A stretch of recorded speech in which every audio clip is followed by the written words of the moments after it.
আমি এক কথায় যদি বলি, দীর্ঘদিনের চাকরির অভিজ্ঞতা এখনো এরকম প্রতিষ্ঠান আমি পাইনি।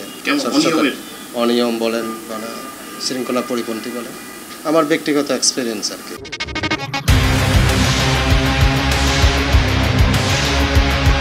চট্টগ্রাম এলিভেটেড এক্সপ্রেসওয়ে ও আউটার রিং রোড নির্মাণে চট্টগ্রাম উন্নয়ন কর্তৃপক্ষ সিডিএর বিরুদ্ধে অনিয়মের অভিযোগ উঠি। অভিযোগ কতি সাইবেল্লাই সিডিএত অভিযান পরিচালনা করে দুর্নীতি দমন কমিশন দুদক। সবার কোনো একটা রেফারেন্স নিশ্চয়ই আছে, আমার সেটা হচ্ছে ওই রেফারেন্সটা আমি একটু দেখতে পাচ্ছিলাম যে এটা আসলে এক্স্যাক্টলি কোন জায়গা থেকে আসছে।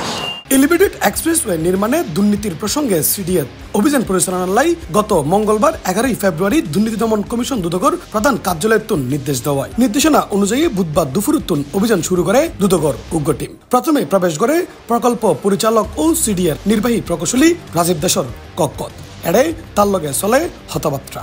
সিটি আউটার রিং রোড প্রজেক্টে অ্যালাউন্স যেটা ছিল সেটার তথ্যগুলো নিয়েছে, কাগজপত্রগুলো নিয়েছে। এমনি আপনার কি মনে হয় আপনি দায়িত্বে ছিলেন, কোনো দুর্নীতি হয়েছে কিনা এখানে? না, আমার এখানে সবগুলো কাগজপত্র আছে, অনুমোদনও আছে, ওনারা দেখলে তারপর মন্তব্য করতে পারবে। তার কক্ষতুন বাইরে দুদক টিম প্রবেশ করে সচিব রবীন্দ্র সাকমার কক্ষত। বেশ কিছু সময় ধরে চলে কথোপকথন। শেষে সচিব রবীন্দ্র সাকমা মন্তব্য করি হয়, চাকরি জীবনত এরিমে দুর্নীতি অন্য প্রতিষ্ঠান আয় আগে ন দেখি। সিস্টেমের মধ্যে কোনো কিছুই তো দেখতেছি না আমি এক কথায়। সব কি সিস্টেমের বাইরে চলে গেছে? সিস্টেমের সব বলা যাবে না একবারে।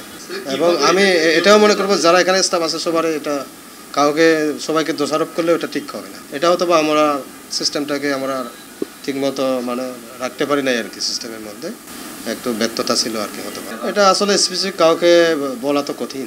আর আমি যদি বলি চেয়ারম্যান স্যার, আর আমি এক কথায় যদি বলি, আমি দীর্ঘদিনের চাকরির অভিজ্ঞতা এখনো এরকম প্রতিষ্ঠান আমি পাইনি। অনিয়ম বলেন বা শৃঙ্খলা পরিপন্থী বলেন, আমার ব্যক্তিগত এক্সপিরিয়েন্স আর কি। স্যার অনেক বড় বড় প্রকল্পে কাজ করেছে, সেইগুলোতেও কি অনিয়ম? সব জায়গায় তো অনিয়ম থাকেই কিছু না কিছু। 100% স্বচ্ছতার কথা না, এরকম একটু এলোমেলো আর কি, বিশৃঙ্খল আর কি। অভিযান পরিচালনা করতে নিয়ে দুদকর টিম হর তারার হাতে তথ্য আছে আউটার রিং রোড নির্মাণে ব্যাপক দুর্নীতি, যার লগে জড়িত সিডিআর অফিসার। তবে সঠিক উত্তর হন অফিসারেই নদের, একজনে দাহাইদের অন্যজনের টেবিল। রবীন্দ্র সাকমার কক্ষতুন বাইরে এবার দুদক টিম গিয়ে এলিভেটেড এক্সপ্রেসওয়ে প্রকল্প পরিচালক ও সিডিএ প্রকল্প নির্বাহী প্রকৌশলী মোহাম্মদ মাহফুজুর রহমানের কক্ষত। তার লগেও সময় লইরে চলে দুদক টিমুর কথোপকথন। তবে তার মতে সিডিএর বেতনের বাইরে হন অর্থ গ্রহণ নগরে তেই, এমনকি ভ্রমণ বাতাও নয়। আমি সিরিয়াল বেতন নিই, কিন্তু অন্য কোনো প্রজেক্ট থেকে কোনো অ্যালাউন্স নিই না।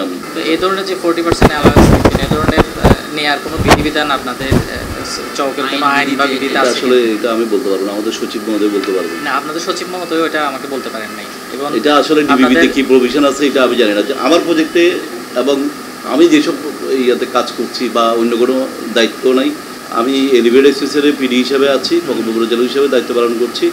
আমার এই প্রজেক্টে ইভেন ভ্রমণ ভাতা পর্যন্ত আমি সিডিএ থেকে নিই, কিন্তু প্রকল্প থেকে নিই না, কোনো টাকা না।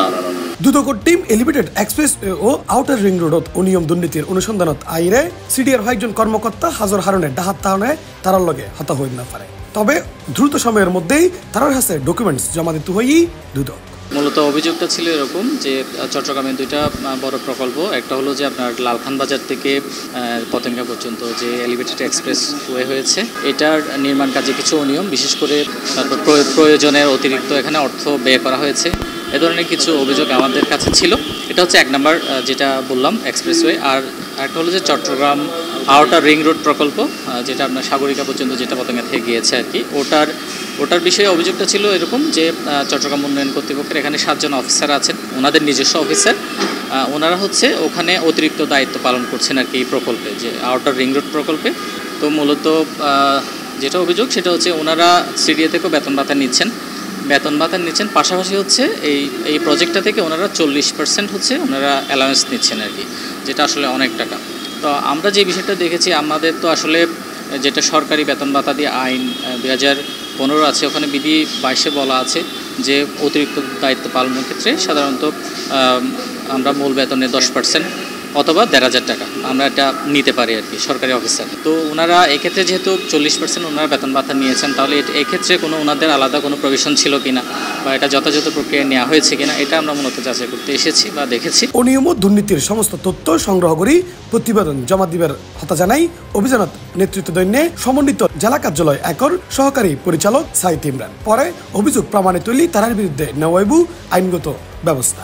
আরেকটা বিষয় হচ্ছে যে এখানে যে প্রজেক্টের যে জনগণ বিয়োগের জন্য একটা কমিটি করা হয়েছিল, ওখানে কিছু সুপারিশমালা ছিল। ওখানে বলা আছে যে আউটার রিং রোড প্রজেক্টে যেটা পিডি মানে যিনি পিডি হবেন, ওখানে বলা আছে এই পিডি প্রেষণে নিয়োগপ্রাপ্ত হবেন, এই ধরনের বলা আছে। ফুল টাইম পূর্ণকালীন প্রেষণে নিয়োগপ্রাপ্ত হবেন, কিন্তু এই নিয়মটা এখানে ভায়োলেট করা হয়েছে এবং প্রেষণের নিয়োগ না দিয়ে ওনাদের নিজস্ব কর্মকর্তাই, সিডিএর নিজস্ব কর্মকর্তাই কিন্তু এখানে পিডি হিসেবে নিয়োগ দেওয়া হয়েছে আর কি। তো এটা কেন হলো? তো ওনাদের ভাষ্য হচ্ছে যে ওনারা যথোপযুক্ত প্রার্থী বা এ ধরনের যোগ্য প্রার্থী পাননি হিসেবে ওনাকে নিয়োগ দিয়েছেন। তো ওনাদের কাছে আমরা রেকর্ডপত্র চেয়েছি যে আপনারা যে পত্রিকায় বিজ্ঞপ্তি দিয়েছেন বা পান নাই, এর প্রেক্ষিতে যে আপনারা বিজ্ঞপ্তি দিয়েছেন বা ওনাকে রিক্রুট করেছেন, এই সংক্রান্ত রেকর্ডপত্রগুলো আমাদেরকে দেন। ওগুলো ওনারা দিতে পারেননি এবং কালকের মধ্যে দিবেন বলেছেন আর কি। এগুলো পেলে আমরা বিস্তারিত বলতে পারবো। ইফতেখার নতিশন, C+ টিভি, চট্টগ্রাম।